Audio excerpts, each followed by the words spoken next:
इब्राहीम अलैहिस्सलाम का अकीदा लोगों को बयान किया जाए कि इब्राहीम अलैहिस्सलाम का अकीदा क्या था, कि इब्राहीम अलैहिस्सलाम का दाता कौन था, ये नहीं कोई बयान करेगा।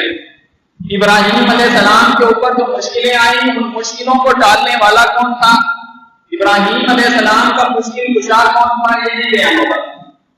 ये बात पीछे रह जाती है। इब्राहीम अलैहिस्सलाम का हाजत रवा कौन था, ये बात पीछे रह जाती है। बुढ़ापे की औलाद में इब्राहीम ने औलाद मांगी तो किससे मांगी, ये बात पीछे रह जाती है। इब्राहीम अलैहिस्सलाम को औलाद देने वाला कौन था, ये बात पीछे रह जाती है। अकीदा उनका बयान नहीं होता, उनका गौस कौन था, उनकी फरियाद को सुनने वाला कौन था, ये बात पीछे रह जाती है। बाकी हर चीज बयान होगी। हर कोई सुन्नत इब्राहीमी तो अदा करेगा, अकीदा इब्राहीमी किसी का नहीं है। क्यों? बयान ही नहीं होगा। वो मुशरिकों में से नहीं थे, उनका अकीदा मुशरिकों वाला नहीं था, वो मुशरिकों के तरफदार नहीं थे।